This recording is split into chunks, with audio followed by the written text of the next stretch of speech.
Howdy, everybody. Welcome to the Brother Sister Show. My name is Livia, and I host this with my brother Anthony. Say hello, Anthony. Hello. We are a family owned and operated podcast where two siblings keep in touch by talking about movies. This week, we're talking about Anthony's pick, Pineapple Express. But before I get into that, howdy, Anthony. How are you? I'm doing great. I'm doing. Not much has happened since last episode. Kayla went back to San Antonio for the past weekend, and I stayed home to get some work done. It was nice. I got some stuff. I organized her closet as a little surprise for her. Cleaned up the room. We did something for the patio. I sent pictures to the family group chat. I'll probably post it in the Discord. I didn't send you guys the before and after. I'll probably do that. It looks way better. So did you guys just did you just put the bricks there, just lay them down? Do they move a lot? No, not really. It's a little, what's it called? Not, like flat. There's a tiny slope. So some of it moves, but, the looks outweigh this slight movement. You just have to tiptoe. No, it's not that bad. It's not like you're going to fall or anything. It's just you can hear them. It's mainly hearing it. Well, that's not bad. And I mean, as long as you're not dancing out there, then I think you're fine. Yeah, it's fine. The concrete that was there looks gross. So I know. I have this looks a lot better. I have some in my. I always call it a balcony. No, I call it a patio. I think I've said this before, but are you on the first floor? Yeah, I'm on the first floor. It's a patio. Okay. Because I feel like it's weird when I say a patio, because I feel like when I tell my friends that have never seen it or have just never nobody's visited me. So if they haven't seen it, then I feel like they think I moved into a house or something. And I'm like, no. This is straight up a rented apartment. But anyways, so mine also has that gross, I just need to sweep it, but I've been looking at a lot of inspiration. I don't know if you and Kayla have a Pinterest board or if you just kind of go with whatever you want, but a lot of them have different flooring, and I found that IKEA sells flooring that's you can click it into place, and a lot of people use it for patios. Yeah, it was my roommate who originally came up with the idea, not Kayla, and he wanted to get that, but the bricks were way cheaper. It was $1 something for the bricks, per brick, and we only needed 40 to cover them, to cover the patio. So, and we got a little flower bed that goes on the fence. I saw that. That looks nice. He got some rocks from his work because he's doing landscaping now. He got some nice rocks to put in that, and then Kayla and I want to get mainly Kayla, we want to get a little garden to start growing some herbs and spices. See, I want to do that too, because I was talking to Mom about it this weekend, and I've just been asking some of my friends for advice. Shout out to Avital, my friend Avital. She's been helping me so much. I send her everything I get, and she basically is well, maybe you should do this next, or that's just very nice. And that's what she said. She said that a lot of people were telling her to get herbs, and that those are the easiest ones to do. And she was like, we have found that that's not true. So I'm kind of nervous. Really? Yeah, because I was talking to Mom this weekend about it, because she was saying she was showing me something that she's growing. I don't remember what it was, but I was like, oh, I wish I could grow some. I wish I could have a bigger garden, because I don't know why I've been I think it's just moving into new spaces really made me want to do stuff I've never done. And this sounds stupid, and I feel like people are gonna be like, what? But I've never owned plants before. I've had some that people give me, and they instantly die. My mom gave me a succulent when I moved into my first apartment, completely died. I forgot about it. And then for my birthday, Sebastian gave me an orchid, and I was like, this is very sweet, but this is going to die. All right. And he was like, well, all you have to do is put an ice cube in it every week. That's it. Every Sunday, just put an ice cube in it. And I was like, cool. And it died within a month. It did. So I'm going to try. And I found this one app that or I found it from like TikTok. I haven't downloaded it, but I was telling my friend JT about it because he's also moving, so we're kind of like we're bouncing ideas off of each other. But I was telling him that there's this app where I think you just like put in all the plants that you have, and what does it do? Oh, so you put in all the plants that you have, like whatever around you. I don't know, indoor, outdoor, I have no idea. But and every day it like formulates a like to-do list for you. So it'll tell cool. you which plants you need to water at whatever time. So that is what I need. If I do. But I want to do, because I can't do like, I mean, maybe I could do like tomatoes or something small, but it would be cool to eventually grow fruit and vegetables and stuff. But I think I want to try herbs because that feels like it's faster. But like I said, my friend has said it's not as easy as people make it seem. Well, I'll find out and I'll let you know. Honestly, what might happen is I'll go to I think I want to go to a nursery. So I'll probably go to one and just get one. Instead of getting like seeds for a basil plant, I'll just like get a basil plant and just move it into a different planter. I feel like. Yeah, but I don't know. Part of me wants. I remember. It was Mom was growing an apple tree, and she grew it from like apples that she bought at the store. She like took the seeds and.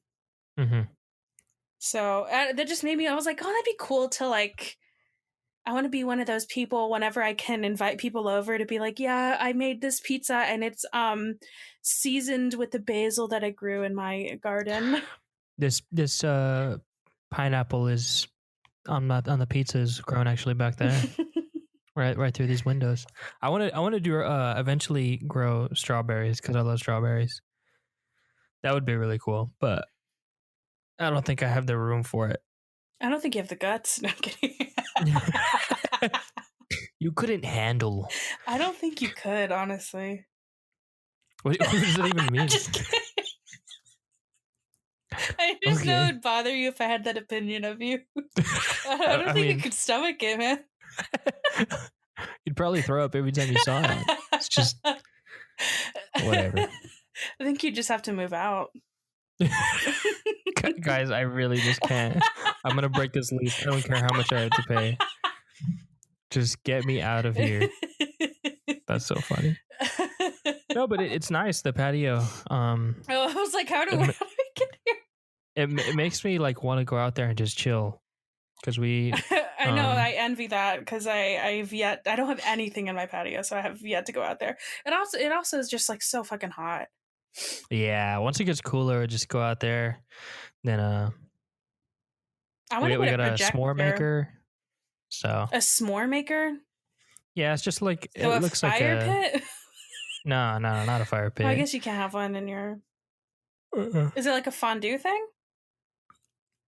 No, I don't know what that is, but it's just like it's really just a square that has a little like heating element in it. And it really just looks like a stovetop, like a tiny one.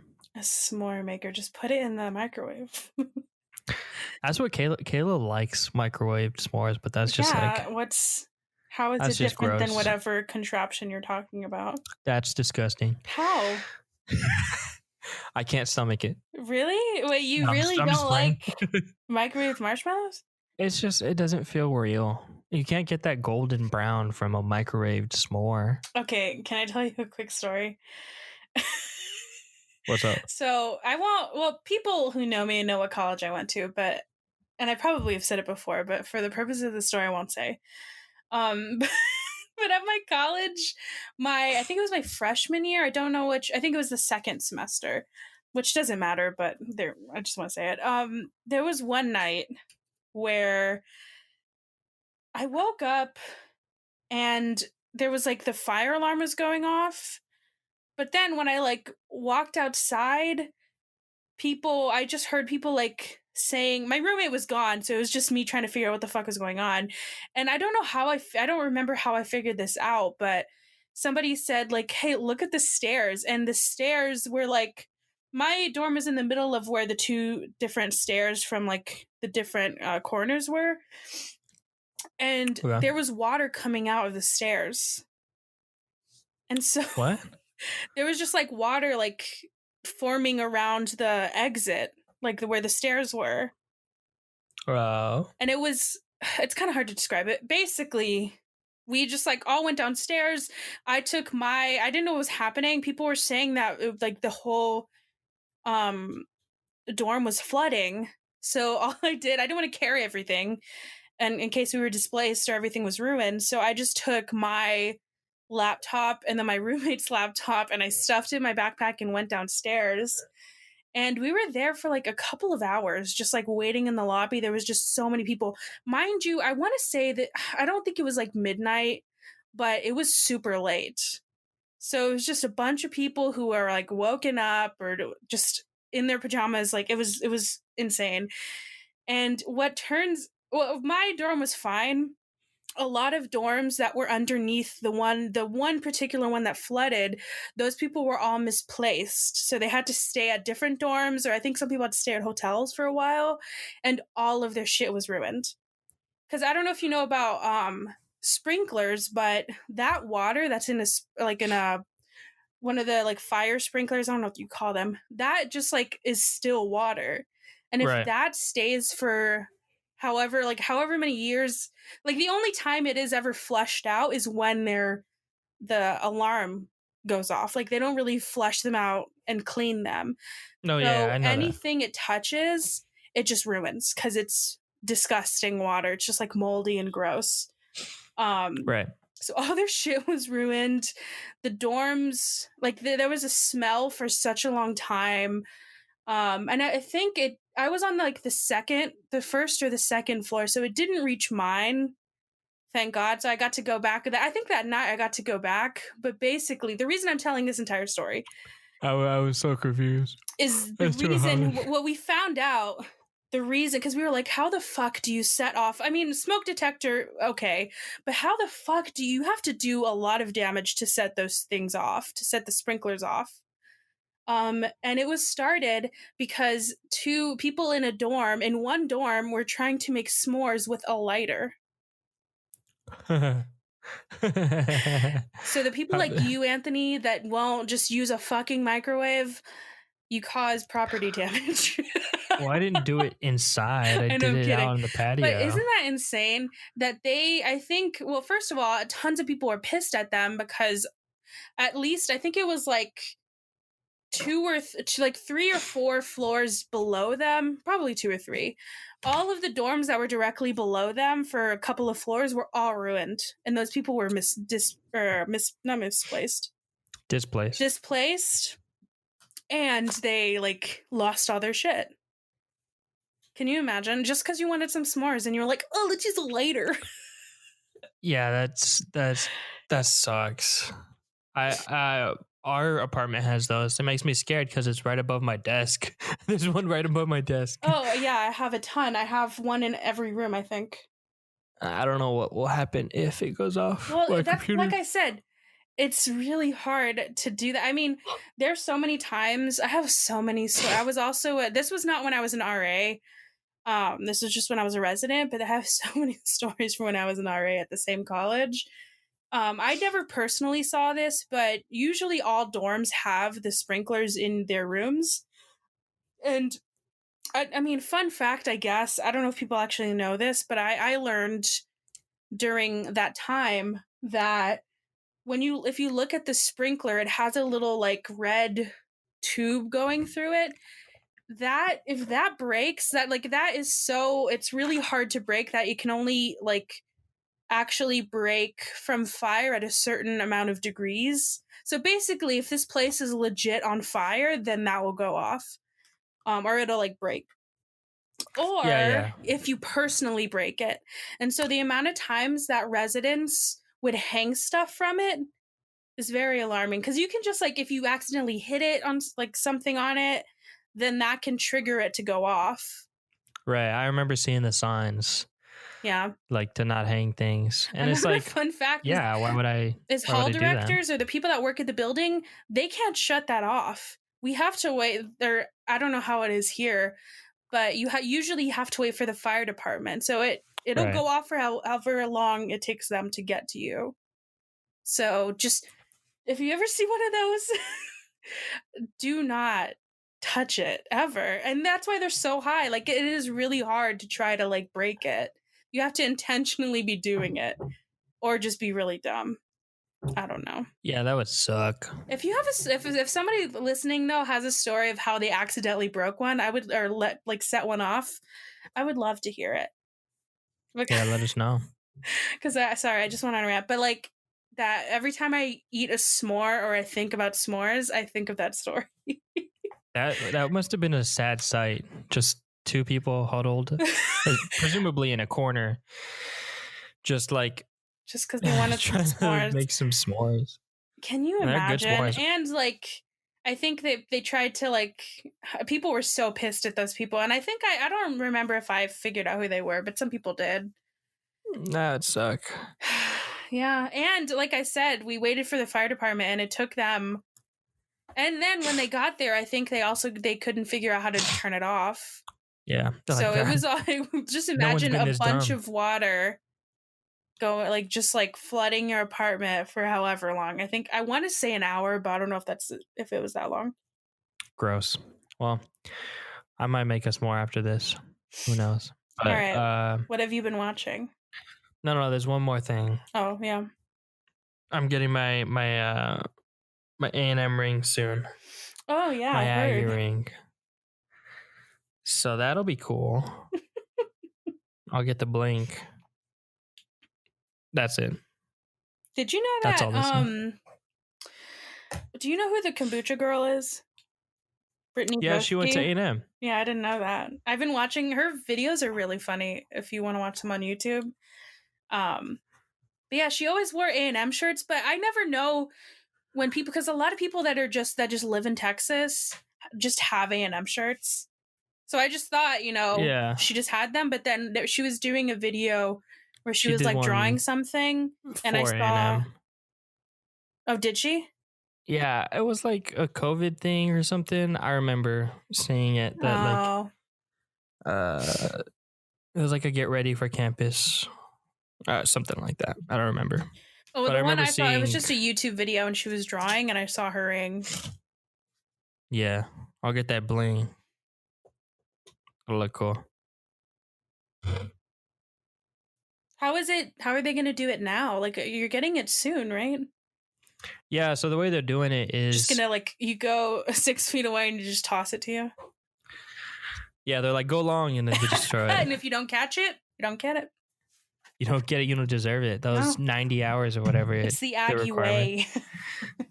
No, I think it was a couple days ago. They you can pull tickets to go, but like on the ring day in quotes, because normally, for those of you who don't know, getting your Aggie ring at my school, Texas A&M, is a big tradition. Because it means you went through pretty much a lot to go through it. There's certain criteria you have to meet. It's like 90 hours or 90 credit hours in total, or 45 from the university, something like that. Mm-hmm. And normally there's this big ring day. Everyone, like your family, goes, and it's like they celebrate you for accomplishing something big, for making it this far. Because college ain't easy. Yeah. And you pick someone to put it on you, like someone that is like, I'm going to commemorate you. Someone put this ring on you. But because of COVID, they give us 3 options. They're like, you can come on ring day, but it's just going to be you. No one else can come in. We could ship it to you, or you can come in any time after this date and we'll just give it to you. Provided that you're alone. Like, it has to be just you getting the ring. It sounds like in the movies when there's like a ransom, like, don't bring anybody. You don't better call not. The cops. So it's like any day. Huh? That sucks. You couldn't like postpone it to next semester? I mean, I guess that doesn't really matter. I could have gotten it later, like just chosen to get it later, but I'm excited. It looks cool. Like the ring. I always see people on campus who have their rings. I'm like, man, they're old and cool. Yeah, JT like, is pretty impressive. Yeah, JT's is cool. I mean, they're all the same, but like, it's a cool ring. He's the only person that I will see regularly that has one. Yeah, Kayla's dad has one. It's a cool ring. I'm excited for it. And her mom, yeah, she's right here with me. She's listening. Well, I'm sorry I couldn't be there to I know I was gonna be the one you were gonna ask to put it on you, and I'm sorry I couldn't be there. No, I was gonna have everyone who's coming hold the ring and put it on, but obviously for COVID reasons, that's insane. I was gonna pick Homer. Imagine. I already know how he would react to you asking him. He'd say, "Why? Why?" No, I'll just come. I'll just go get it some other time or whenever. It's like a specific date. No, it's like come whenever during business hours. So I'll just go get it and go eat somewhere. Hours. Well, maybe we'll do something when this is all over. Yeah, that'll be cool. But that's pretty much it. That's new. I have watched a couple of movies. I don't know the full title, but it's the Harley Quinn movie, the Birds of Prey. Oh yeah, movie. That I one started it, but I never finished it. Very good. I watched bits and pieces of it because Kayla started watching it, and I like walked in on her watching it. So I watched some of it with her, and then she watched some of it without me. So I just caught some of the middle and most of the end. That's a good movie. I like it. It gives me. There's just one scene in it specifically that gives me some weird video game vibes. Spoilers. Not a huge spoiler, but spoiler. Whenever she goes to go find the diamond, right? There's like kind of like a perspective shift from Harley to Canary, the singer. Yeah. Where what's his name? Ronan has given her the task of like finding the ring or I'm gonna kill you. You have 24 hours, whatever. Harley Quinn runs off into an alley and then the camera shifts to Canary and it goes like it follows her. I don't know why that gives me like odd. It's like oddly specific to like a video game where you play one mission as one character and then you're done with that and then that character just like runs off and then you transition into another. I don't know. But good movie. I like the ending. And then I also watched Shazam because no one could stop me. Halo's gone. I was like, all right, I'm watching Shazam. It's a good movie. I like it. Does she not allow you to watch it? No. She strictly, if I even mention Shazam, she punches me. Yeah, she should, honestly. No. I don't know. I just wanted to watch it. I want to say recently, but I feel like I don't know what that means now. I feel like recently could mean like last year, but I've seen it. It's okay. It's pretty good. Yeah, I liked it. I like the end. It's a good time. The very last scene. Yeah, the mini cameo. Yeah. And then keeping up with the confusing show that Kayla and I started watching, Lovecraft Country. We watched episode 5. It came out 2 days ago, this past Sunday. It's getting even crazier. Does it still not make sense? It kind of makes more sense, but I just don't know why. I don't know why anything is happening. I don't know any motivation. I was going to watch it, but then I was talking about it last time and you're saying you're just like confused. I was like, I don't know if I need some confusion in my life right now. Yeah. Eventually. It was like, I don't know if I like it. I don't know if I like this show. I was like, whatever. You don't have to watch it. I'll watch it by myself because I'm pretty intrigued. I asked David because David asked me if I had seen the show and I was like, no, I haven't. So I'll watch it. I asked him. David was like, "Oh, I don't know. I'm on like episode 2." I was like, "Bro, what the? What the?" Oh my god, that's genius. I need to, the next time I recommend something to you or to Oh, I don't know. I never anybody, seen it. to anybody. I know I should do that. Like this weekend, mom she finished, well, she started watching Succession. I don't know if she just wanted to watch it, but dad and I got super obsessed with it when it was first airing. Mm-hmm. And so she started to watch it, and that would have been funny if she was like trying to talk to me about it. I'm like, oh, I've never seen it. I have no idea. Ooh, have you seen Succession, Anthony? No. I guarantee you and Kayla would like it. Maybe we'll check it out since So it's good. HBO, right? Yeah. All right. Very, very good. Just ask mom. She doesn't like anything, and she really liked it. All right. What's new? What do you mean? With me? Yeah, with you. That's all I got. I won't go too much into like updates since I took probably 10 minutes telling a s'more story that nobody asked for. But I've seen a few things. So I watched for the first time Silence of the Lambs. Yeah, I've never seen it. How was it? It was pretty good. I think you should watch it.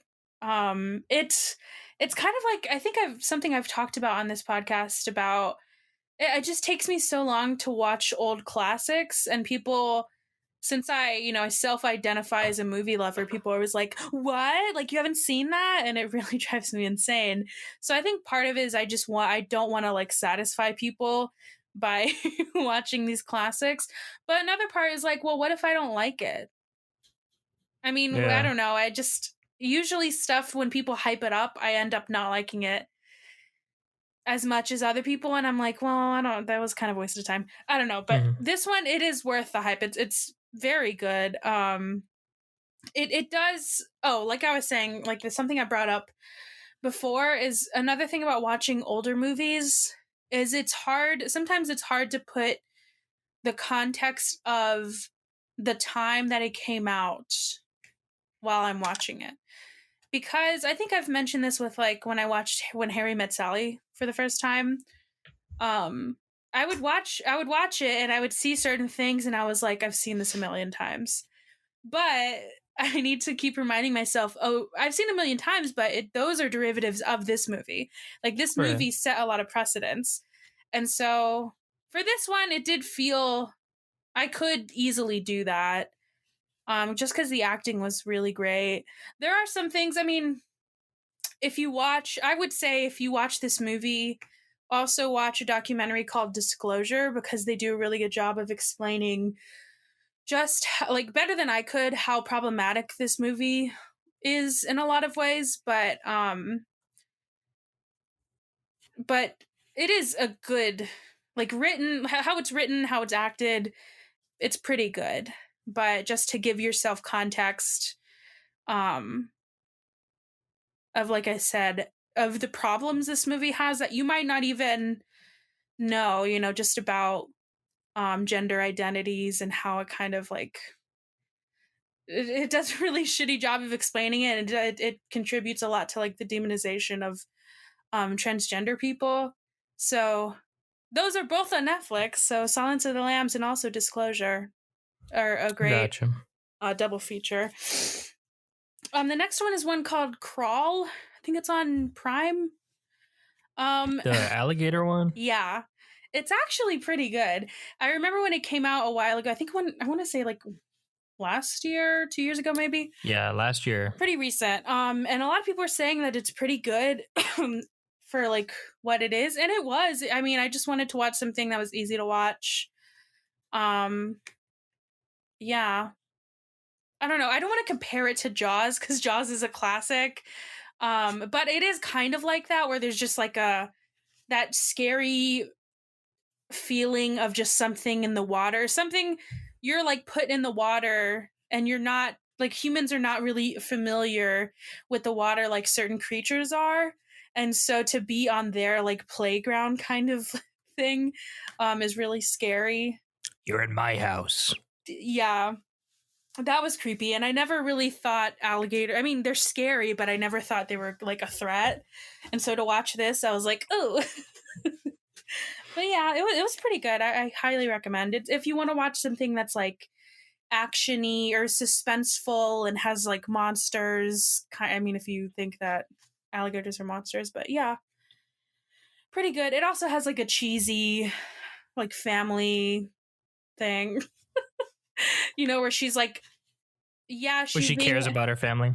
yeah, no, it's kind of like that whole like, yeah, there's an alligator chasing you, but we're also going to teach you a story about family, She's going to learn a lesson. And it is pretty transparent what that lesson is from the very beginning. Because the first scene is that she's a competitive swimmer. And I was like, okay, guys, Oh. you're hitting the nail a little too close on the head, but it's fine. But yeah. Another thing I think I've mentioned, but I wanted to talk about because you kind of expressed your fear of cults, is that show called The Vow on HBO. I think I mentioned it to you, right? Where they brand people. Yeah. So, yeah, that has been super interesting. They have a new episode every Sunday, I think. So there's been like 4 up to this point, and I don't know, it is a little slow. I feel like they could have cut the first probably 2 episodes, or they could have cut these 4 into 2.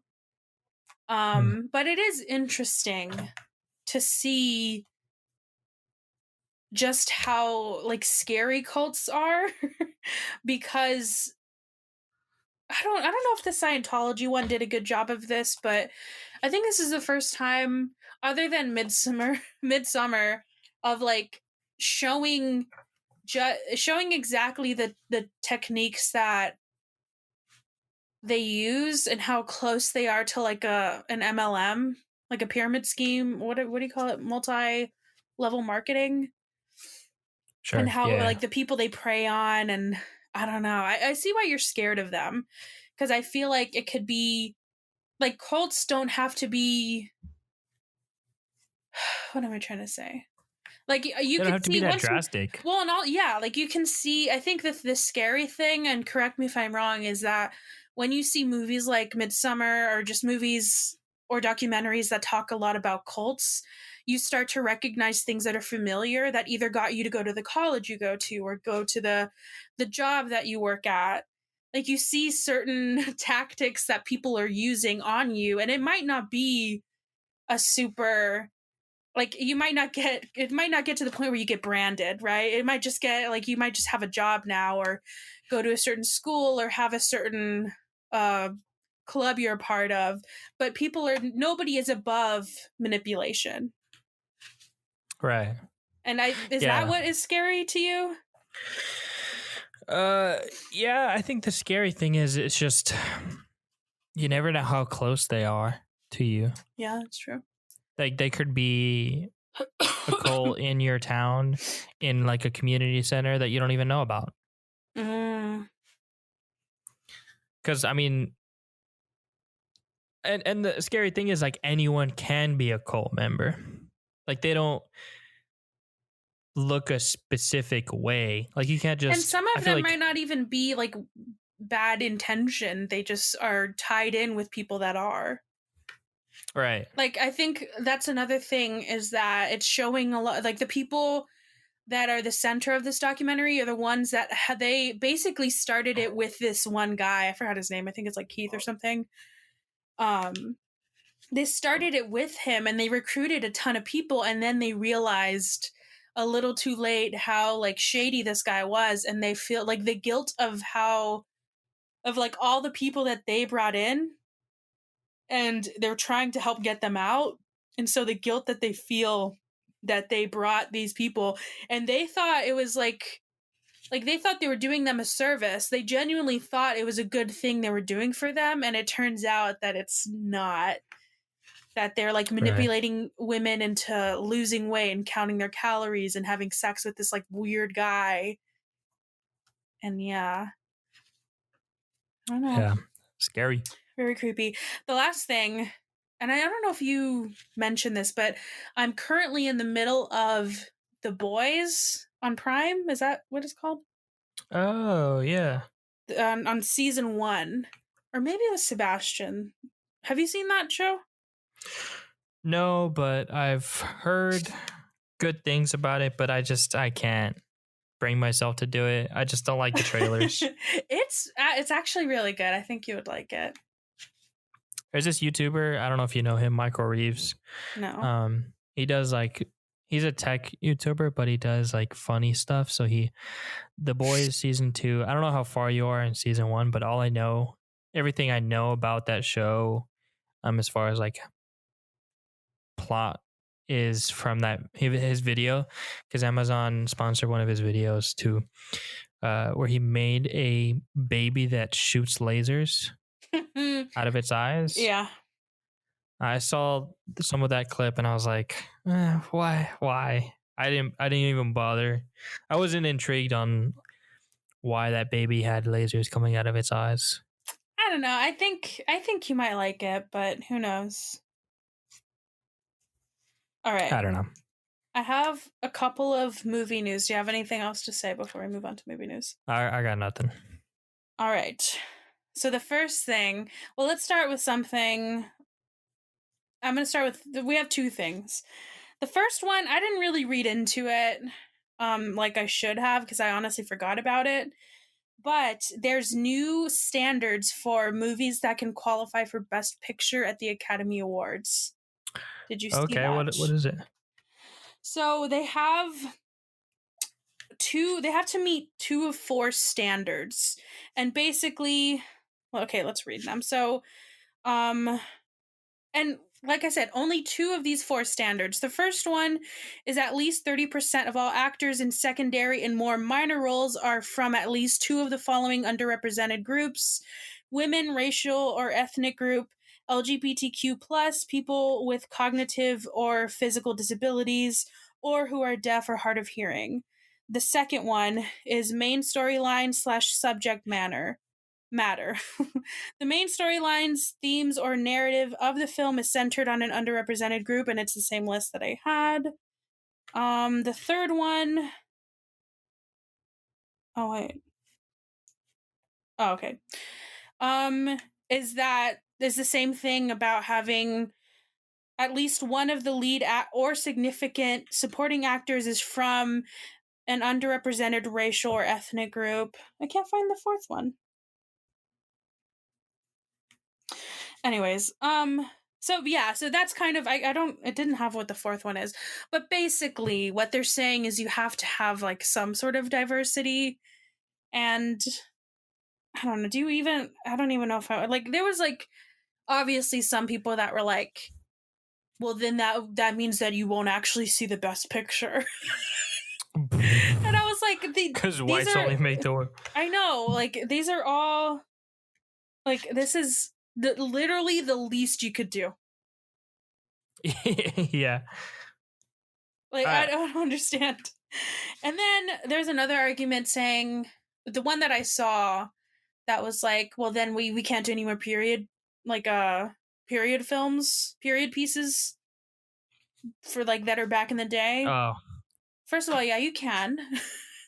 Like, it doesn't make sense to me, this idea that Hollywood has like presented to us, by the way, it's not true, that people think that people of color or people of any any of the underrepresented groups that I just mentioned, like, they just didn't exist.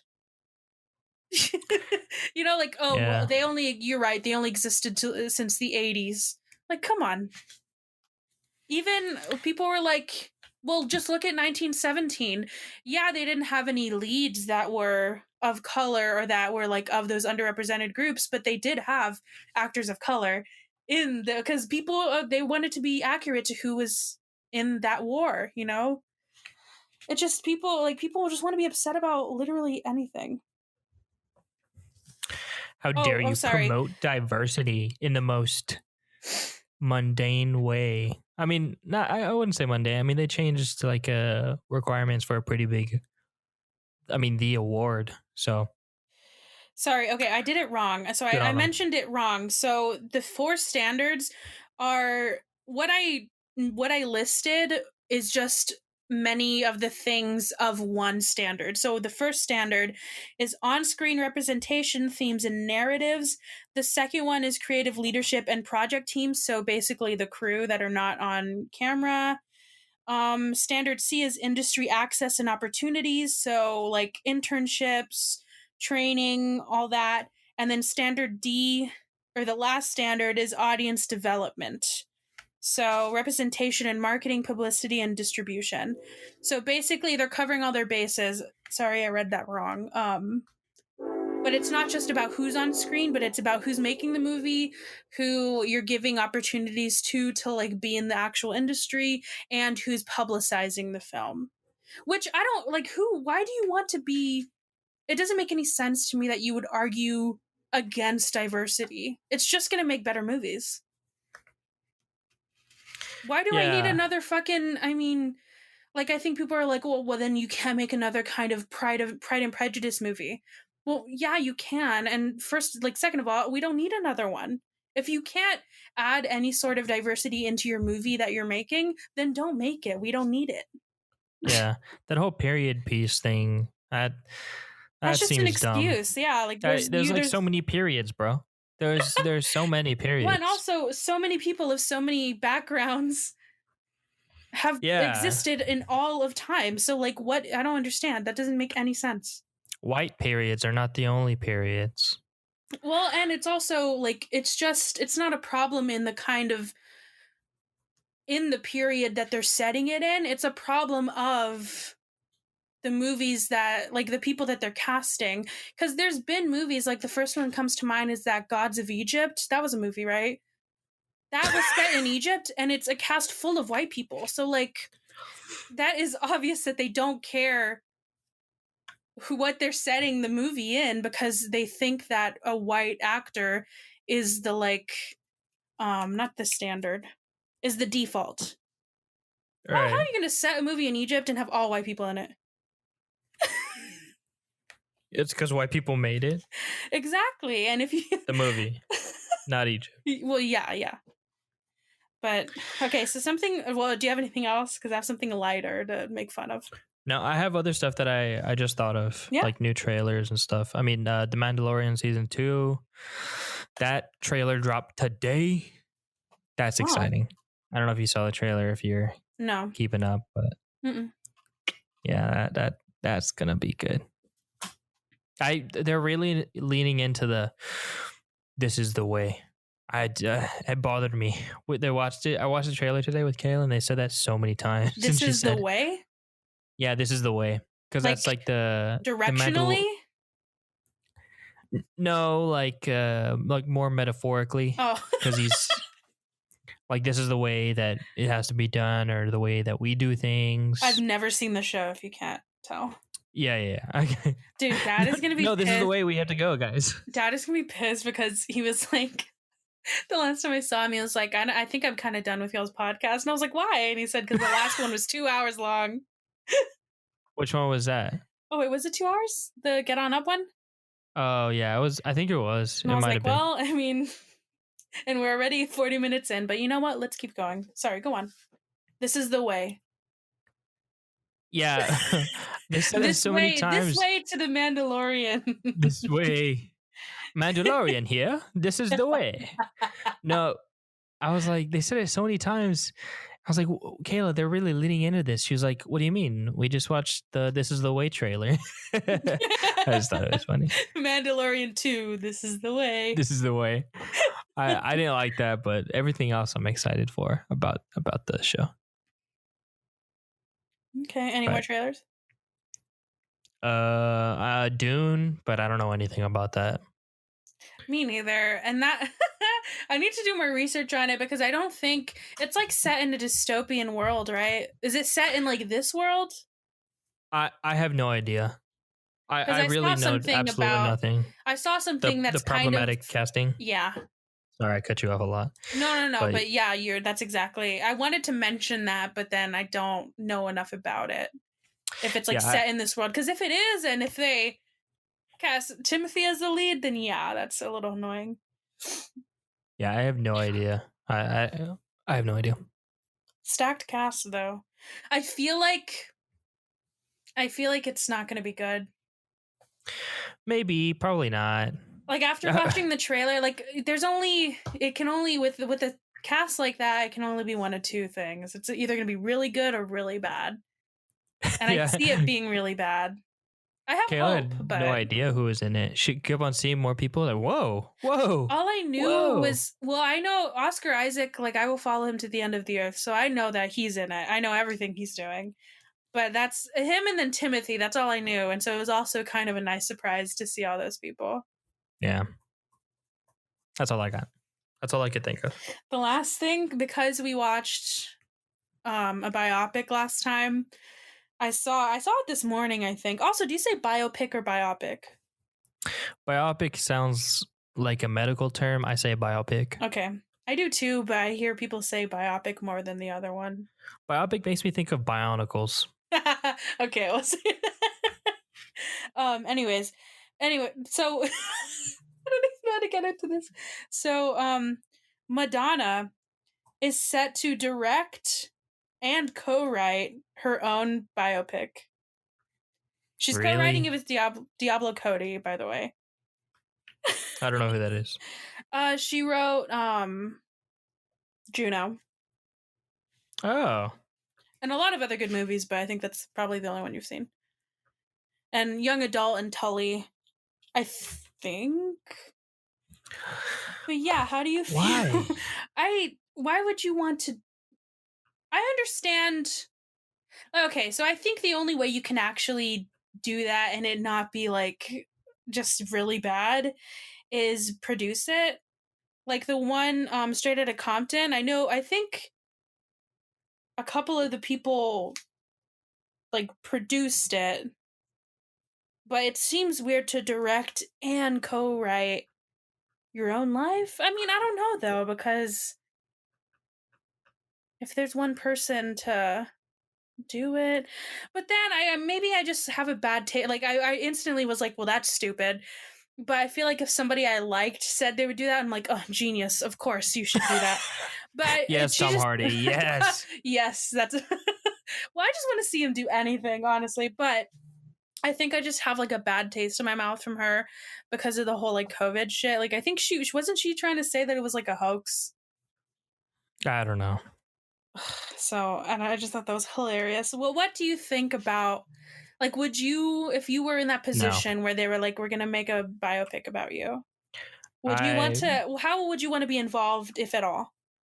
I probably wouldn't want to be involved whatsoever. I'd probably be like, just wait till I die, then make it.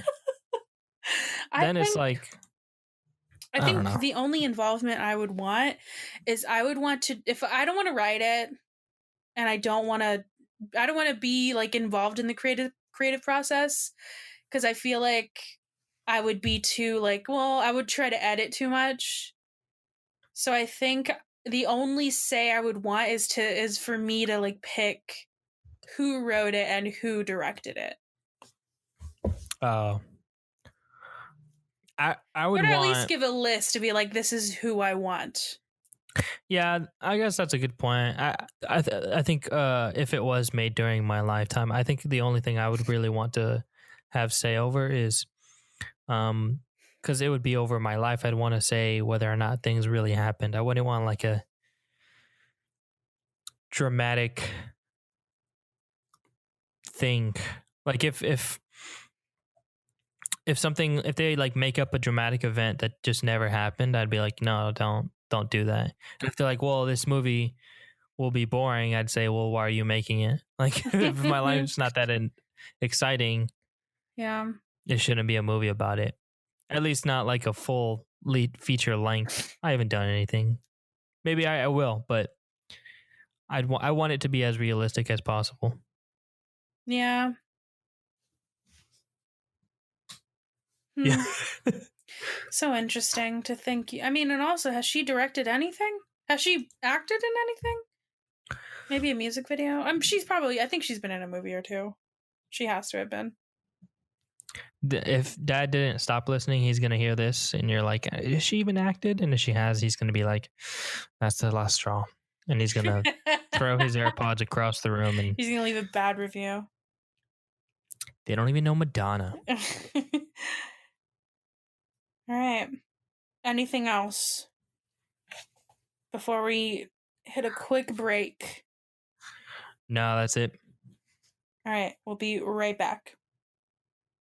A process server and his marijuana dealer wind up on the run from hitmen and a corrupt police officer after he witnesses his dealer's boss murder a competitor in Pineapple Express.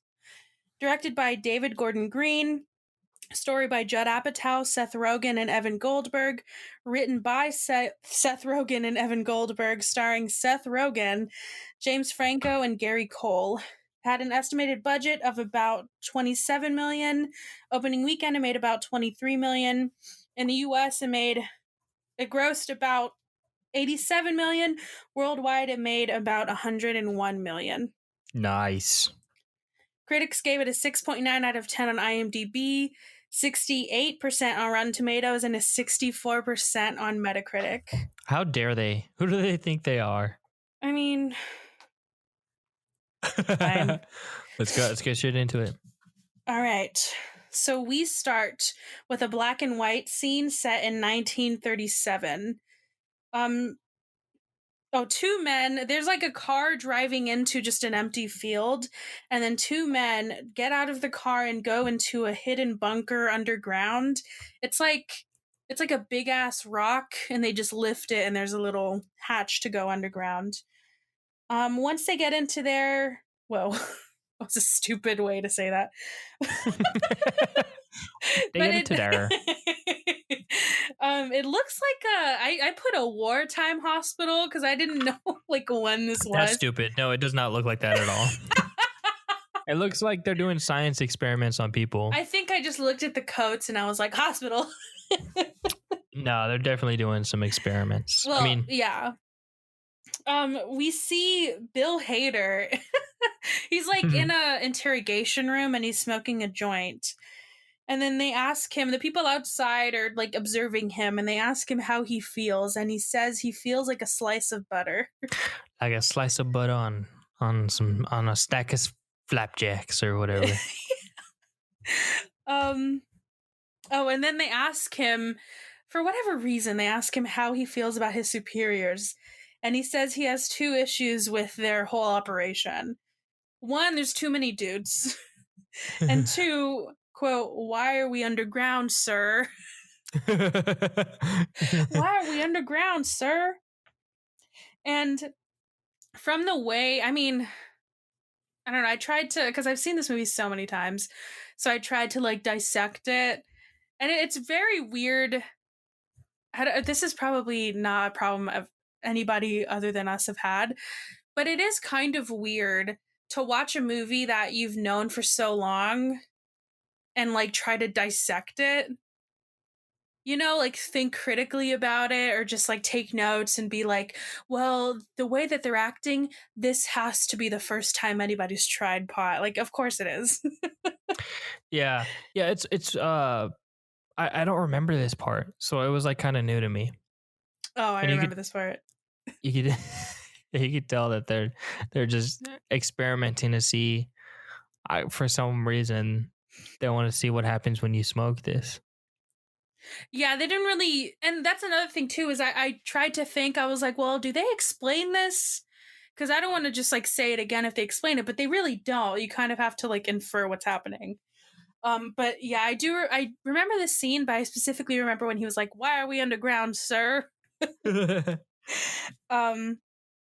But this made me want to look into the actual origins of marijuana, so I found a few things. Marijuana, also known as cannabis or pot, has a long history of human use. Most ancient cultures didn't grow the plant to get high, but as herbal medicine, likely starting in Asia around 500 BC. The history of cannabis cultivation in America dates back to the early colonists who grew hemp for textiles and rope. Political and racial factors in the 20th century led to the criminalization of marijuana in the United States, though its legal status is changing in many places. And then I also there's a long stand history. Was that I don't know if that was actually a phrase or if I made that up. Anyways, like marijuana use itself was like a one thing, but then I found another thing about medical marijuana. So it was started in 1830s when Sir William Brooke O'Shaughnessy, an Irish doctor studying in India, found that cannabis extracts could help lessen stomach pain and vomiting in people suffering from cholera. By the late 1800s, cannabis extracts were sold in pharmacies and doctors' offices through Europe and the United States to treat stomach problems and other ailments. So a couple of fun facts. So it was not founded by underground researchers and Bill Hader. which is sad. It would be a lot better if it was. Truly. And naturally after that, Whoa. Hold on. What? Don't even. You skipped the best part. What? Yeah, so the military guy, the general. That I was literally getting to that. No. Before that, because he never answered the question how he felt about his superiors, Bill Hader, and he's like, "F you," like all this. And he's like, "All right, we've had enough here." And he's like, "All right, shut this operation down and get rid of him." Towards Bill Hader, and then he's just high, so he's like, "What are you guys doing? What are you guys taking me?" He's like, "Why are there so many people here?" And he's like, "Why you got that gun?" And you hear a gunshot. Oh, I didn't think that was important, so I didn't. It's important. It was very funny. I laughed really hard. Well, after that, the scary general guy goes onto a phone and yells that it's illegal. Illegal! Then we flash forward to, I don't know if they say what year it is, but nah, it's not 1983 or whatever, 37, 83.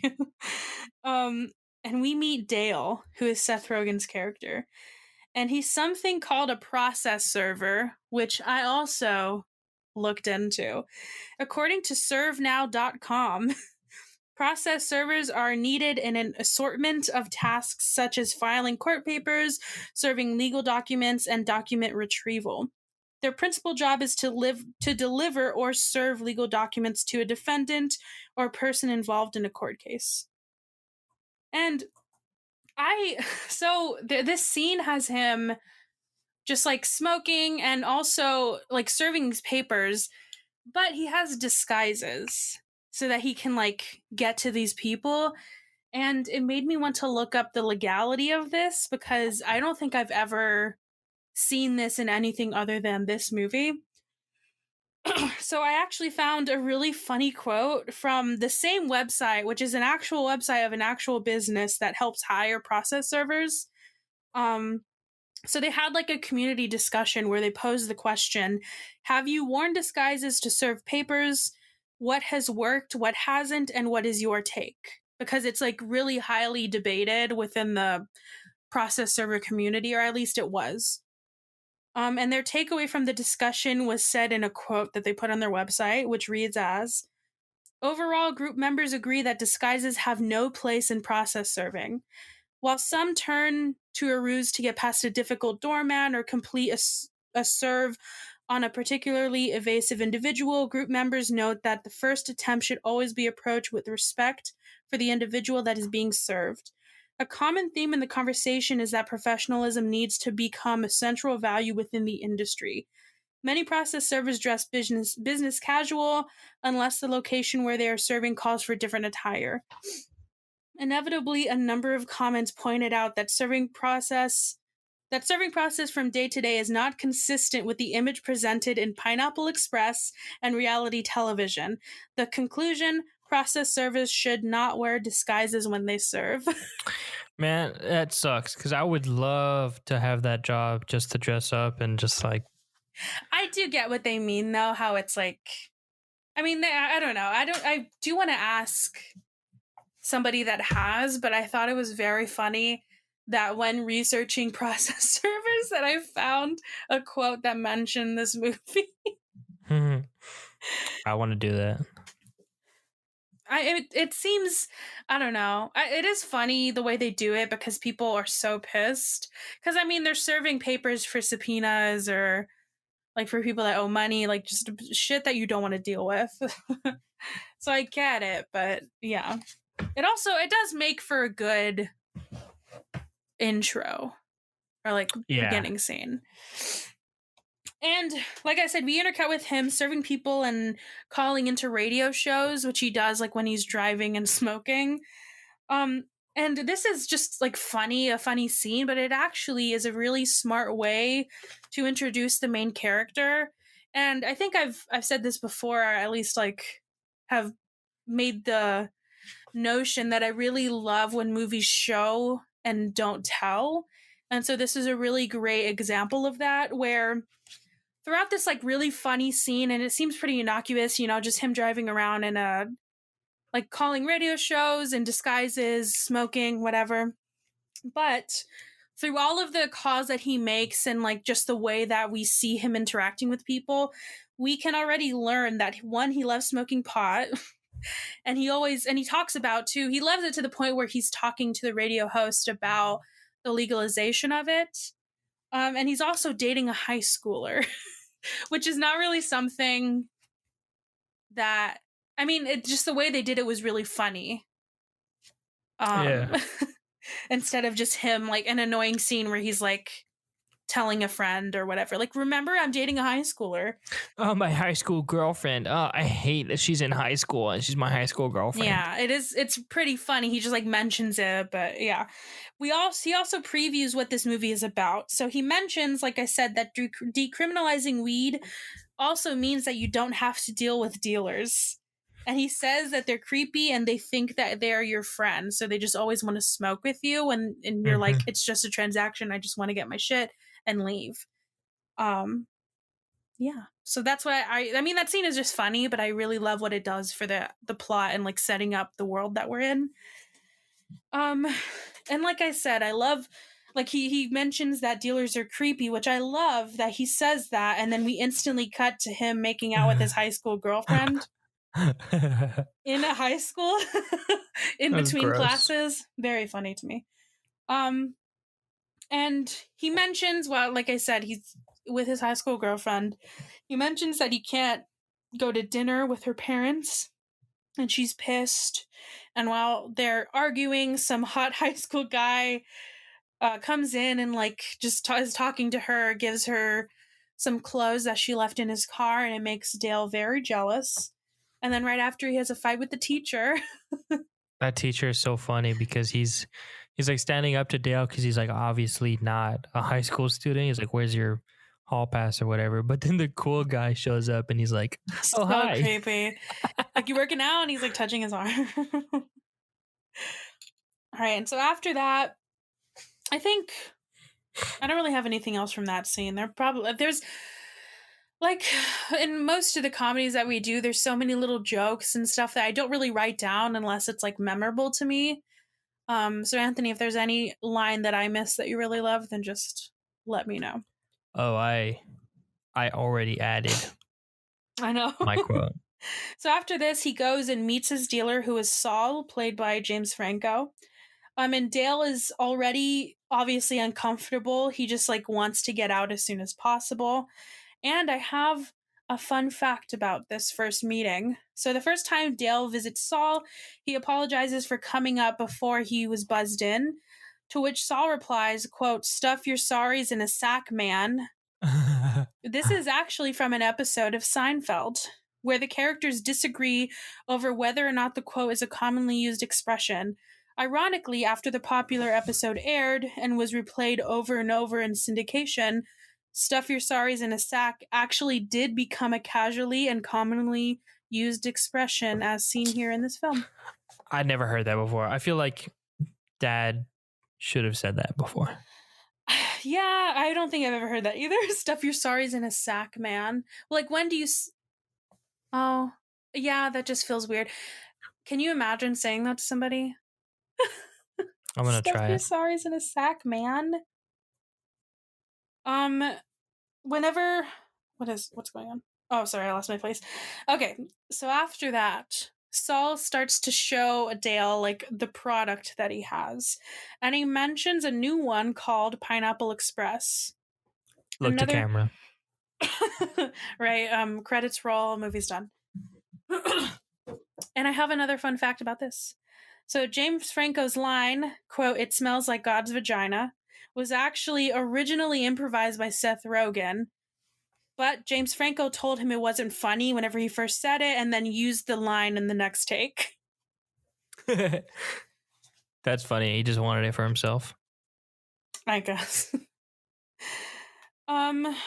Da, da, da. After this, he shows him the cross joint. The cross joint. But Dale just like wants to leave because I think he mentions like we should smoke it or whatever. Dale just wants to get the hell out of there. But then Saul convinces him to stay so they can both smoke it together. And he says, "I can't even light this thing on my own." It creates a trifecta. Yeah. That was funny. Oh, and I had a fun fact about this, but I don't know where I put it. Well, I'll say it right now. But I saw that Seth Rogen actually rolled all the joints in the movie, including the cross one. Is that like a real thing? I don't know. I guess I should have looked that up. I'm assuming after the movie it was. Yeah. I don't understand if there is actually any point to it, though.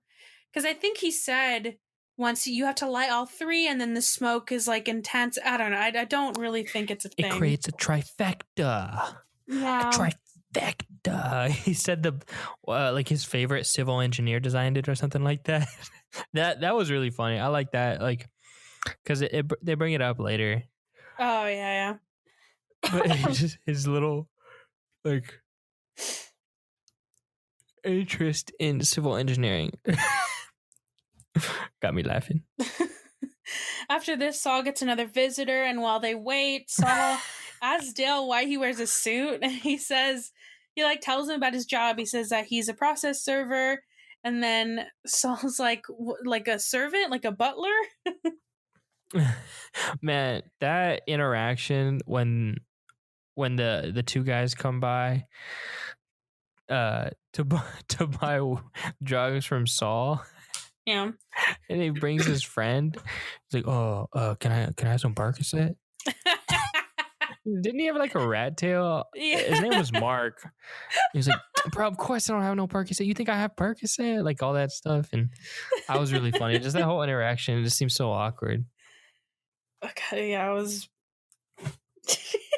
And the guy didn't even get anything. He was like, "No, what the fuck, dude? I don't have that."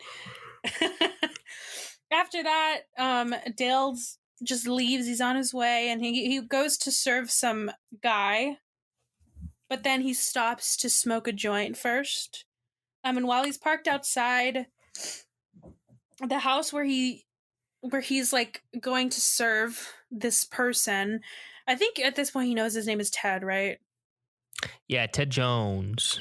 So he's about to serve Ted, but while he's smoking, he sees that a guy in a robe and a cop killed a man, like just executed him in the window, which like, why would you do that? But whatever. And then he drives away, but he's freaking out while he's driving away. So he hits like I think it was like two cars, right? Like he hits the person in front of them and the person in the back.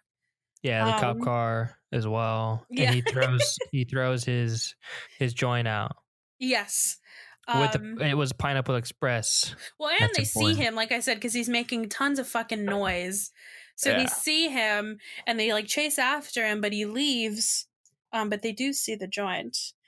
And for some reason, he instantly goes to Saul's place, and then he pukes on his printer. He's like, "Oh, not my printer, man." He's like, "Did you break it?" And Dale's like, "I don't know."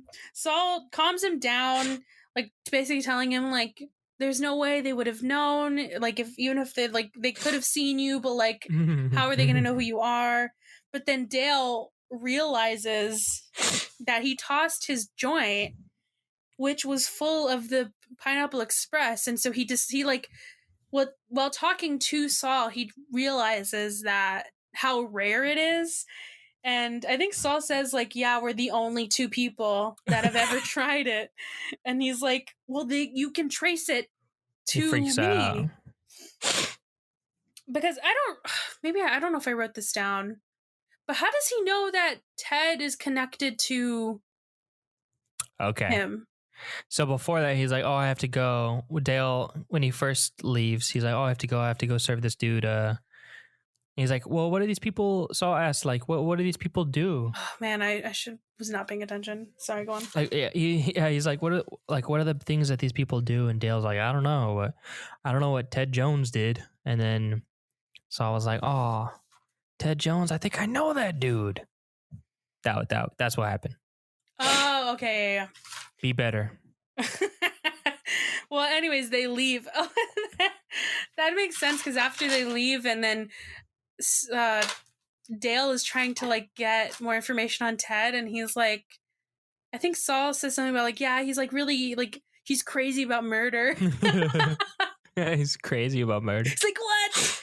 And after they leave, two guys, I don't remember their names, but basically guys that work for Ted, they break in, and they know that Saul and Dale know that they're after them because they're like gone. After this, Dale and Saul stop at a park and they're trying to figure out what they're going to do. They decide to call Red, Red is Saul's supplier, but he's Ted, a middleman. Yeah, basically. So they decide to call Red to tell him not to tell anybody that Saul is the one who is selling Pineapple Express. But I mean, like I said, it doesn't really matter because the guys that are looking for them, one, already know, and they're already at Red's place because while he's on the phone with him, they're like pointing a gun at his face. And then they decide, because they were going to go that night, but then they decide that they're just going to go tomorrow at noon. That's what they say. And then Saul like has a little freak out because he is saying that they can triangulate their phones, like the location of their phones, and so they should smash it. And so Dale smashes it, and for whatever reason, Saul like throws his phone. I think he tells him like, well, I've never smashed anything, so I don't know what to do. After this, they fall asleep. I think they had like a talk, but I didn't really write anything about it. I don't know if you want to mention it. Well, they wake up. They fall asleep in their car, and then they wake up and realize that it's actually 4 p.m. I don't know how you sleep that long, but they did. And then Dale tries to start the car, but it's dead. But they kept the radio on, so yeah, of course it's dead. I think they also kept the headlights on. I only remember the radio because either way, Dale turned on talk radio and instantly fell asleep. They finally make it to Red's by hitchhiking, and they take it stresses me out the part where they're like walking to the road and they're just like fucking around, and then they hitchhike with this guy that has a boat, like he's like dragging a boat. I don't know, it just stresses me out how like it must have been at least 6 by the time they arrived to Red's. They're so late. I know. So they ask Red about Ted and the Pineapple Express, and he acts like he doesn't know.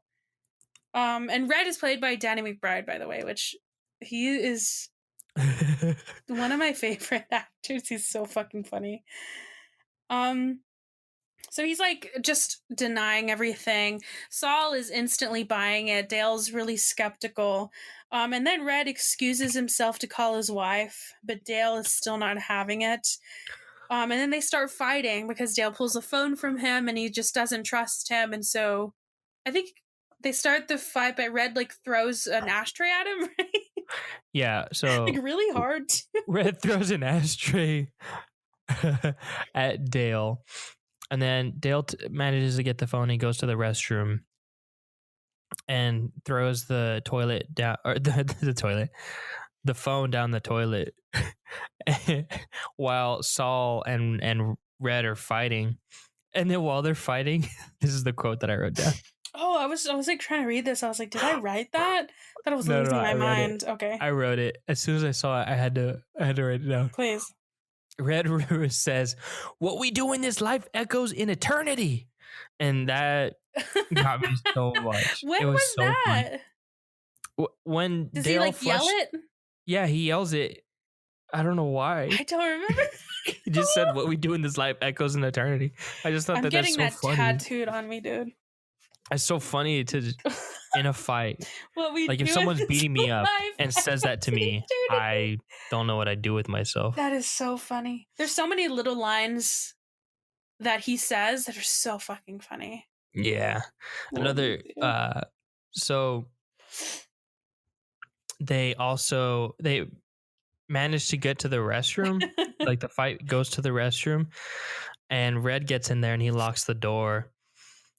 But Dale and Saul use their bodies together to smash the door in. And Red's like, you better not knock the door out. You got to pay for it. And then they knock the door in. I laughed so hard because Red hits his head on the sink and knocks it off. It's like really hard. It's really hard. It is so funny. I don't know why. I couldn't stop laughing. But one thing I'll say about this movie that I noticed more so than a lot of movies is I noticed the dubbing and how the audio wasn't. Yeah, that's there. a good, maybe that's a good question to ask people and they can answer in our Discord. But do people notice that? Because I notice it every single time. The thing that bothered me is it happened so often, and it happened mid conversation when they first get to Reds, and he says he's like introducing himself. He says something about his dead cat. Oh, yeah. I know exactly what you're talking about. And it's just like mid conversation, you can tell because the way I guess the mic is, there's no like reverb in the ad lib, so it's just off place. Well, I think I guess people can correct me if I'm wrong, but I think it's mostly it's really predominant in comedies because I think whenever they're in the editing room, I think that's another like you can like punch up jokes or just take another pass at like stuff that might be funnier. And so that's it. But I feel like there's a better way to do it. You know, who's like the genius way of doing it, which I don't know how you could do in this movie, but how like in Deadpool, one of the reasons or one of the like really good pluses of that movie is the fact that like almost 80% of the movie Ryan Reynolds is covered in like his face is covered. So they could like dub whatever they wanted if they wanted like a funnier joke for him to say. Yeah, he has a mask on, so it doesn't even matter. Yeah, you can't see it. Well, I mean, COVID times, it'd be super easy. Oh, that's so true. But the thing I want to make a comparison, because even if you don't hear it, you might now that you're aware of it. But to me, it's like if you see a Photoshop picture and you can tell that it's Photoshop because the lighting is different. That's the only thing I can compare it to. It's like you can just the way the camera is placed, your ears you would pick up some reverb. It wouldn't just go directly to your ears. See, I'm glad you mentioned that because like I said, not to like say, oh, I'm so, what is the word? I pay so much attention. Like I notice it every single time it's in a movie. Every time. Yeah.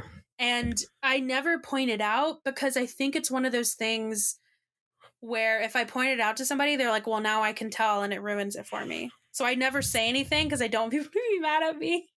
Because I do that a lot where I'm like, do you notice this actor does this? And they're like, why would you tell me that? Because that's all I notice now. So I just keep it to myself. Yeah, I mean. And usually, I always thought like, well, I mention it because I thought everybody noticed it. But I guess I just pay more attention. I don't know. Yeah, I noticed that's another thing though. I noticed so many different quirks from actors, and sometimes when I watch different movies that they're in, it can get really distracting to me because I notice it. I notice like the very similar things that they do in each role. Like no matter what role they're doing, there's certain things that certain actors do every single time. Creepy. I know. I'm trying to think of an example in this movie, but I don't think. Well, I know that Seth Rogen, when he yells, he like looks back and forth a lot. Oh, I didn't notice See? that. Ruined it. All right, that is so funny. What we do in this life echoes in eternity. Yeah. That's gonna be the caption for this episode. All right. Oh, and then I have a fun fact about this fight scene, which is actually a really good fight scene, just in total. Yeah. Oh, and well, let me say the fun fact. So, when I think this is the end of the fight, but when James Franco smashes the bong over Danny McBride's head, it was supposed to be a fake breakaway bong, so that McBride could take part in the stunt. However, it was filled with some water, and when Franco actually smashed it, McBride was mildly hurt. It looks like it hurt. Yeah, I saw this. I rewatched it a couple times because I added this comment to our Google Doc as I was watching it. So I paused it, added it, read that, and I was like, oh, damn. It looked, you could tell he was like kind of shocked, like legitimately shocked. Yeah. Ugh, I would never do my own stunts. Well, maybe. I don't know. After this, and I didn't even mention for the fight, my favorite thing about the fight was when they kept doing, or after they smashed the door down, and and Dale was on top of the door, which is on top of Red. He said, "Time out," and they all stopped. And he's like, "Time in, time in." Oh, that was so funny. So after that, they tie Red up, because he gets knocked out, obviously, and he spills everything to them. Then the two other guys show up, so that means that Dale and like Saul just have to like leave, and they leave Red by himself. And as soon as they get in there, Red says like, "I won't say anything. I'm sorry, I was a shitty friend. I'll like be a great friend to you guys now." They leave, but of course, as soon as those other two guys that work for Ted come in, he tells them everything. He tells them Dale's full name, where they're going. Yeah, I think that's basically it. Yeah. And then the two guys call Ted and basically tell him that they can't get really any more good info from Red, or they call Ted. Did I say that? So they can't get any good info from Red, and so he's like, just shoot him or just kill him. So they shoot him twice. And then after they give Ted this information, he's very confused, as he should be, because I guess I didn't mention this, but he has another like rival group. Like the people, the guy that they killed was basically an assassin from this other rival group that owns a casino. I think it's just like a competitor with him, basically. Mm-hmm. And so he thinks that Dale and Saul are working for them. Right. And so he's just like so confused. And him and the cop just assume that this is another guy that they sent because they killed their assassin or whatever. After this, Dale goes to Angie's house with Saul, but I think Saul just like stays outside while he goes to try to get Angie to go to a hotel, because he assumes now that they know who I am, they're going to go after you because, you know, like they're going to put together that you're my girlfriend or whatever. And so when he comes in, he doesn't even realize that they're supposed to have dinner, and her parents are like waiting for them to start the dinner, or waiting for him so they can start the dinner.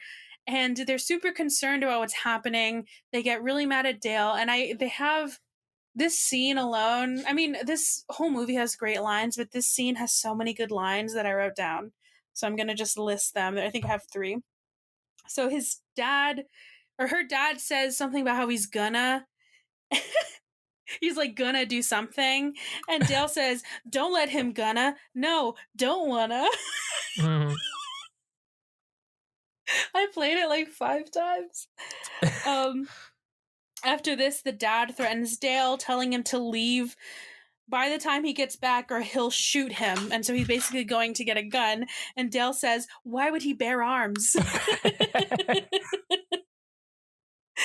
And then after Saul like sees that the two guys that work for Ted are coming after them. They're at Angie's house, and so he runs into the house while Dale and the parents are having a fight. And so the dad tells them, he like starts shooting at them, but then he tells them, "You two better do what I say or I'll take you outside and fuck you in the street." And Dale says, "Don't fuck us anywhere." Yeah. The dad in that scene is so funny. Why would he bear arms? After this, Ted's guys show up.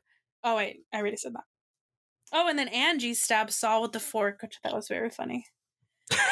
Then we cut to Ted and the cop, and she is telling him how they did triangulate. She used that same word, their phones, and found them smashed. One of them smashed, and the other just like thrown really far away. And it took one of her cops an hour to find it. And she's like, "Who the fuck are these people?" Oh, and then because she says that they found Dale's car as well, and they found a bunch of disguises.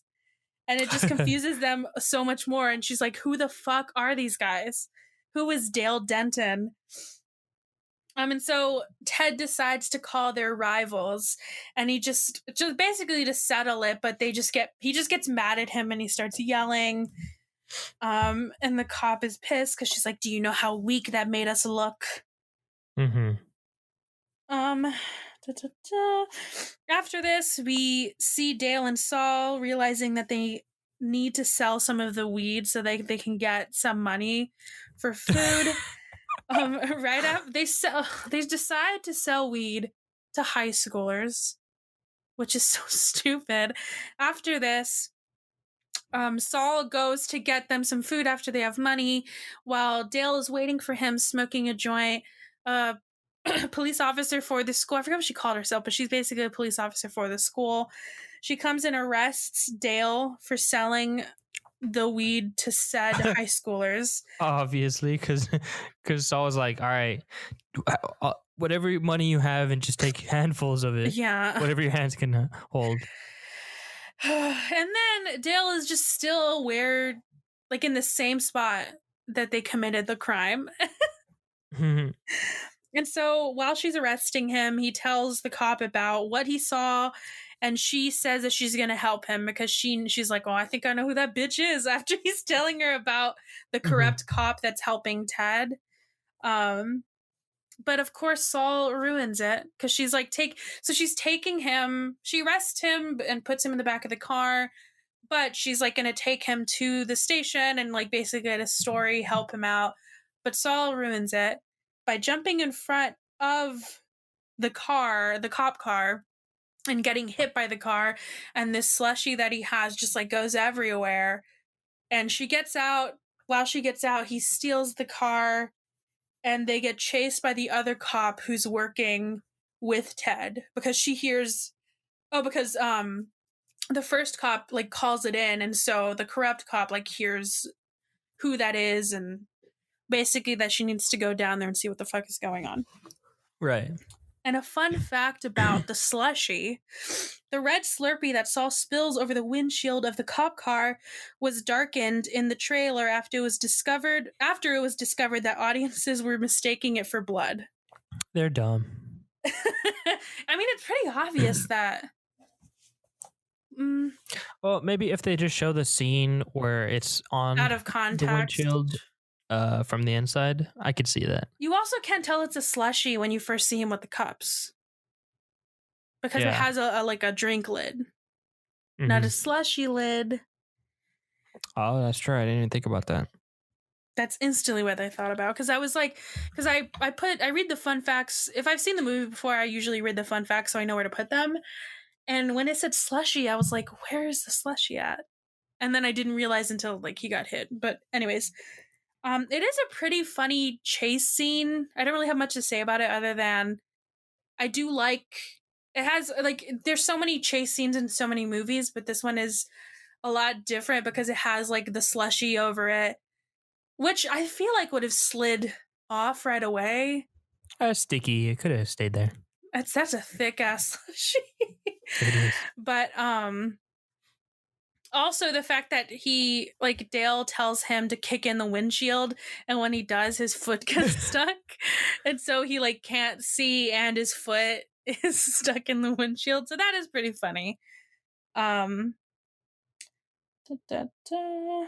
So after that, they separately call. Saul calls his bubby, which I don't think I've mentioned, but he has a bubby, which is his grandmother, that he talks about a lot. And Dale calls Angie. And while he's talking to Angie, they get in a fight because. Oh, wait, what? Oh, no, after. Sorry.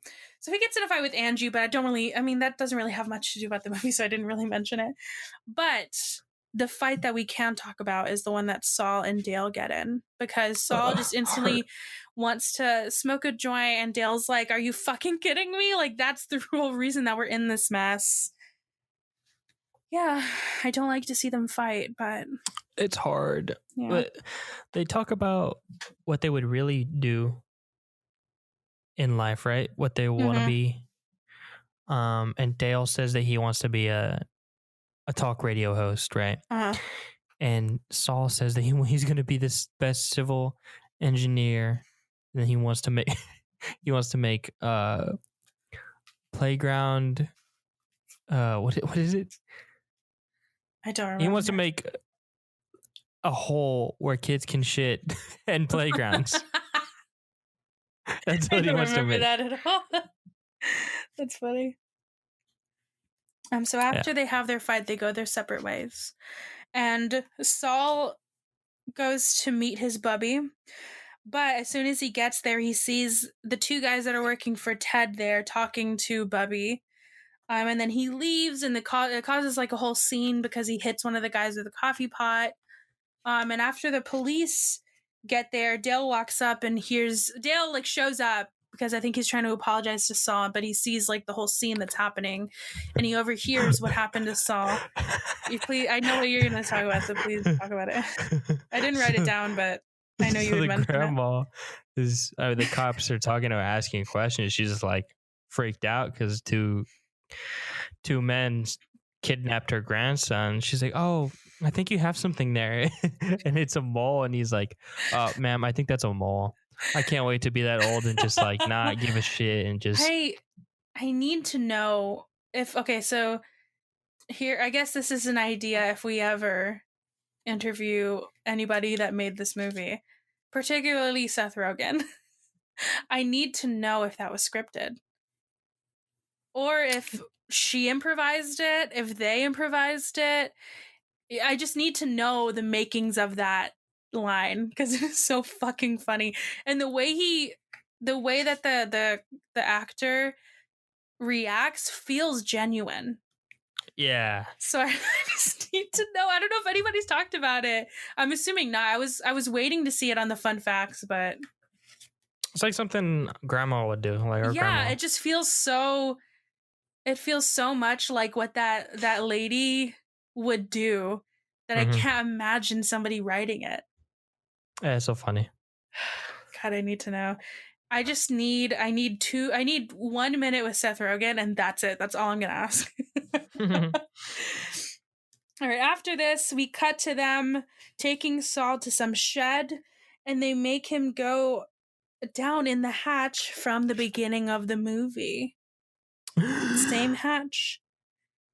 And I I didn't mention this in the notes, but another funny line is he's like the guy that he hits with the coffee pot is like talking shit to Saul as like while he's walking down, and he's just saying how he's gonna kill him, and he's just like really pissed, and they end the scene with him saying, "And watch your head." Saul, he like tells him to watch his head. So funny. Then they walk him through like that underground area where it just has a bunch of weed growing, and he's amazed. Yeah. After this, it's all Pineapple Express. Yeah. After this, we cut to Dale, who goes to Red's house and finds him in the bathroom. And he's just bleeding out. He has the cake that he made, and he just has like a bunch of stuff. It looks like he just like made his deathbed in the bathroom, and he's just gonna die there. But he convinces Dale convinces Red to like help him suit up and go save Saul. And a fun fact about this scene, as he is handing Dale some guns, Red, played by Danny McBride, says, quote, "Ted Jones messed with the wrong melon farmers." This is a reference to the common network television practice of dubbing over swear words with less objectionable words, or terms that have similar sound and length, even if the replacement words don't really make sense in the context of the movie. Melon Farmers is most famously the dub for motherfuckers in the network television version of Die Hard, the first one, where John McClane says, "Yippee-ki-yay, motherfucker." He says, "Yippee-ki-yay, melon farmer." I didn't know this. I was trying to think like why melon farmer? Like I could maybe melons like some type of weed. I was very confused. But that makes a lot of sense. I feel like I've heard this before, but it is, yeah. It when I first heard it, it didn't make any sense. But then I was like, oh yeah, I remember that. As soon as they get there, so they get to the shed. As soon as they get there and get out of the car, Red's like, "Yeah, I can't do this." And he says another amazing line from this movie is he says, "I don't want to wake up murdered tomorrow." So Dale just tries to. He gets in there by himself. He tries to take one of them hostage, but it doesn't work out because. Shut that dog up. Forrest is making his guest appearance. Sorry. I feel like since you've moved, he's barked in every single one, but only once. Yeah, it's normally when people come home. My roommates just got home. Oh. All right, sorry. Where was I? Oh, so one of the guys that he's like, that's on Ted's side, shoots the hostage. So he shoots one of his own men. And he's like, the whole running gag was, he's like, "I want to go home and eat dinner with my wife." Which is pretty funny. So yeah, so they take Dale and they put him in the interview room that Bill Hader was in the beginning. And he says they have a little moment where he tells him that he is his best friend and he's going to save him. And they have a weird moment where he's trying to have him use his belt buckle to like break their restraints. I think it's just like duct tape or something, right? They're just dry humping each other. That's basically, all it is. Yeah. Then upstairs, Ted and the cops show up. Then we see that their rivals are also there and they're ready to attack. Starring Ken Jeong and Bobby Lee. I think so, yeah. Amazing cameos in this movie. Yeah. Then after that, they actually do end up like breaking their restraints, and the guy that one of Ted's men, I forgot who it was, but one of his men goes in and he's like, "I can hear you guys. Like, I know your plan that you're trying to do," but then they do attack him. In the scuffle, Dale gets shot. It looks like he's shot in the head, but it ends up he's just shot in the ear. And then that prosthetic is nice. It looks I know, real. It was scary. And then he tried to put the like piece back on and it was so gross. While this is happening, there's a gunfight upstairs. Saul gets out while Dale is left in the basement with Ted because Saul could not, I don't know why he thought Saul could pull up Dale into the vent. There was no way that was gonna happen. So Saul leaves. He goes back in, gets in a fight with the corrupt cop, which I have a fun fact about. So the fight scene between Saul, played by James Franco, and Carol, played by Rosie Perez, who we have been referring to her as the corrupt cop, was, for the most part, improvised. Because of this, Franco was worried he would hurt Perez and would ask her for permission to do certain things during the fight. In the end, Perez actually did get hurt, and got a bruise after Franco accidentally hit her too hard on the thigh, or bit her too hard on the thigh. But Perez didn't tell him until after filming was done, so he wouldn't feel bad. Oh, the one thing I'll say about that fight scene and just Carol as a character is whenever she's fighting, her scream or like yell, whatever it is, I could not stop laughing. It was like, Rosie ah! Perez her That's how voice she is so sounded. funny. Yeah. I love her voice.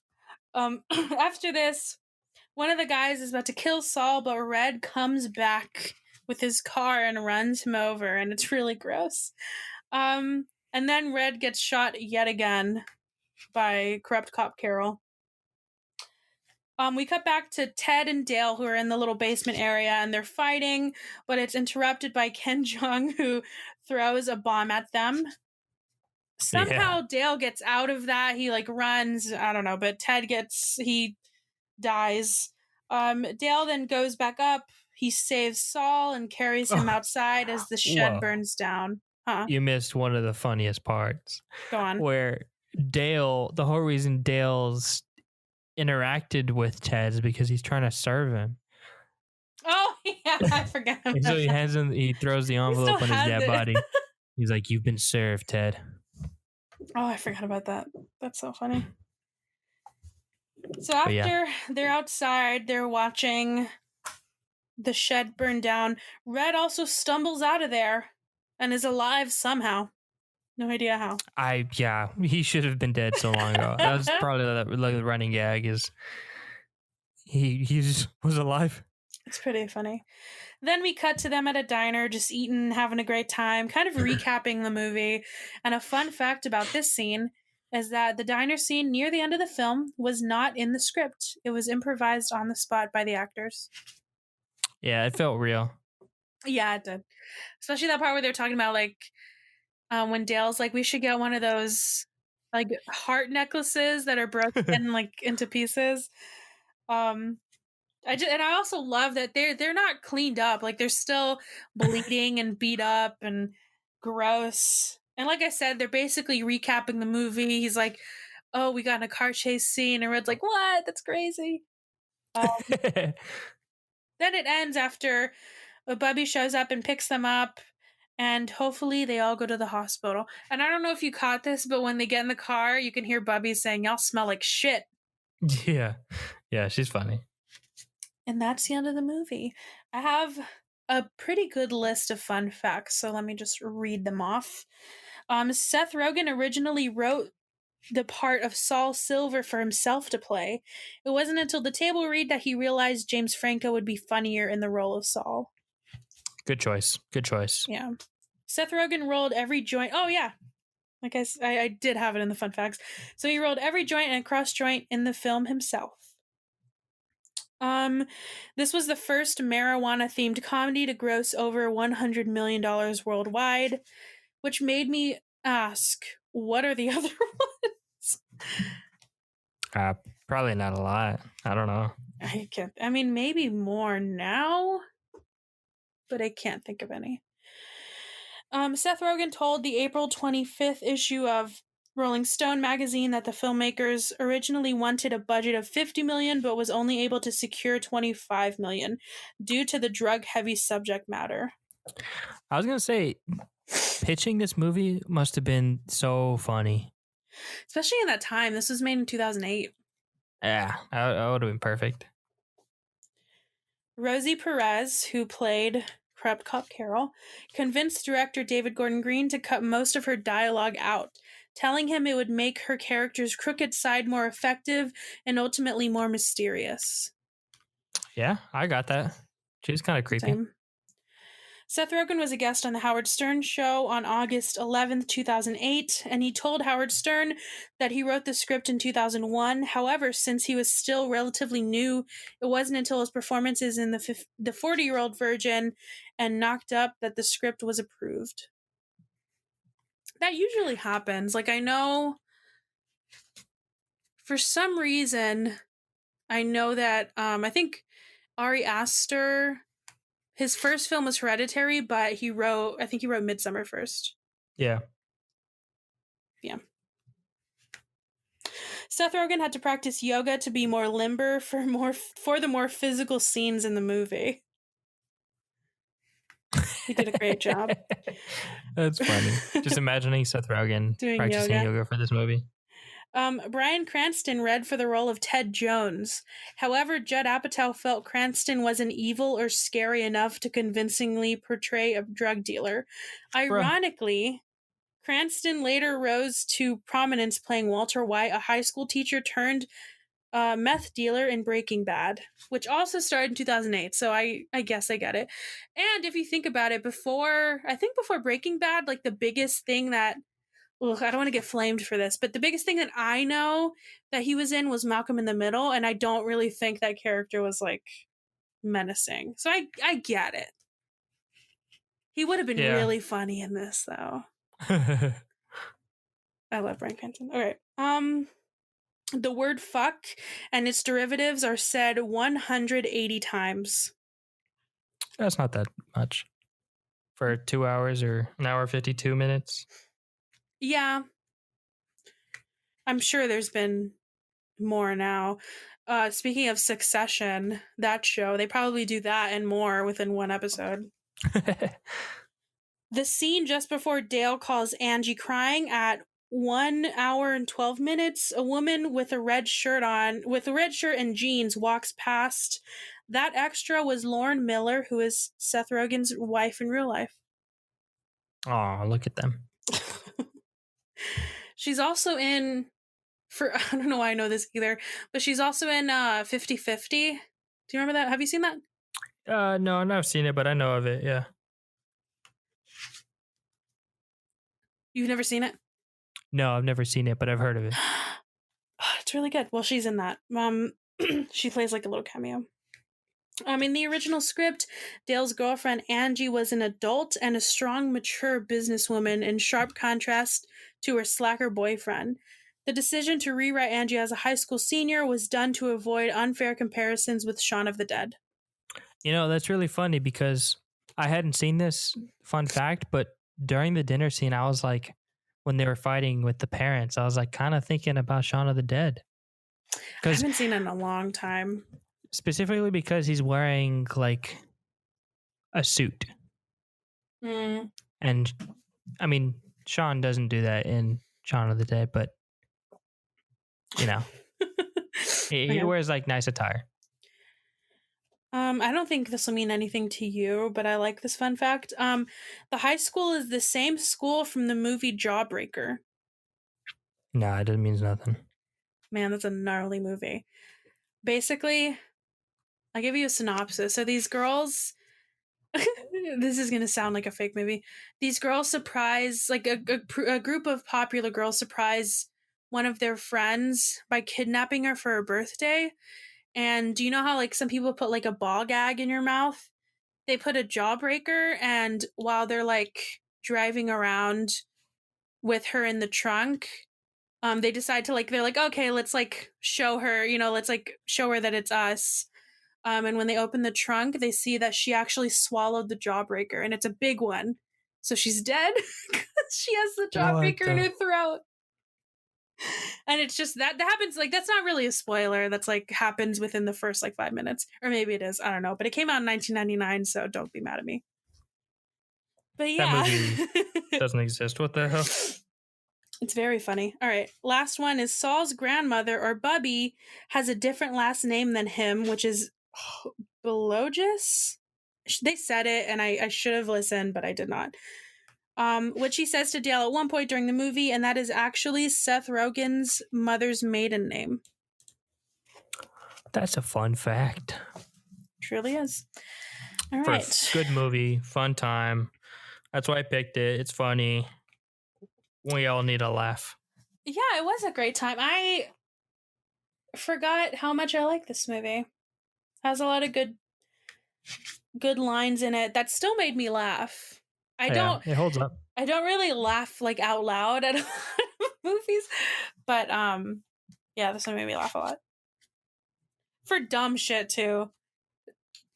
I like like really small things in movies make me laugh. Yeah. But yeah, very, very good movie. What are we watching next time? Okay, so it's time. It is time that we watch Parasite. everybody. Yeah.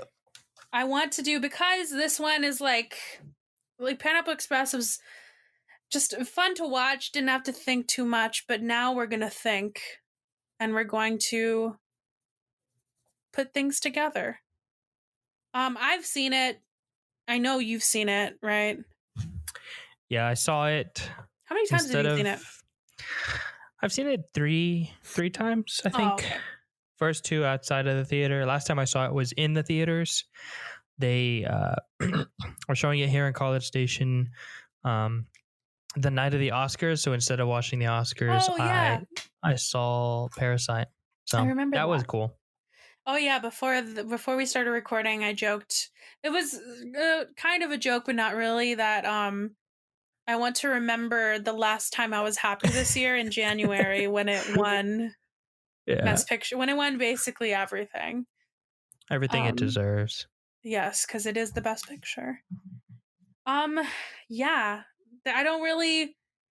Hopefully, everybody that's listening has already seen it, but if not, the best way to go into usually any movie, but the absolute best way to watch this movie is to not know anything. So I'm not going to give any sort of preface to it. It's on Hulu. Just watch it, and then we'll gather again next week and we'll discuss. And it'll be a fun time, and your minds will be blown. It truly, if there's anybody that hasn't seen it to this point, please let me know. Because everybody I know have seen it, but mostly because I have annoyed them to watch it. Yeah. But yeah. So I won't say anything. Just Parasite on Hulu, and then we'll talk about it. This is an early birthday gift to myself. Yeah. Is to talk about Parasite. There you go. Well, that's it for episode 43. Thank you guys for listening. Follow us on Instagram at BroSisShow and Twitter at BrotherSisterShow. Both of those accounts, the description has a link. Let me do it again because you did it wrong. Instagram at BrotherSisterShow and Twitter at BroSisShow. That's so funny because I was so confident. I was like, you know what? I'm just going to do it from memory. I almost didn't check on it, but I was like, I don't know. I don't trust this kid. Yeah, well. Find our Discord in those links. Instagram at BrotherSisterShow. Twitter at BroSisShow. What if you did it wrong again? You did it. That was great. I don't learn from my mistakes. All right. See you next time.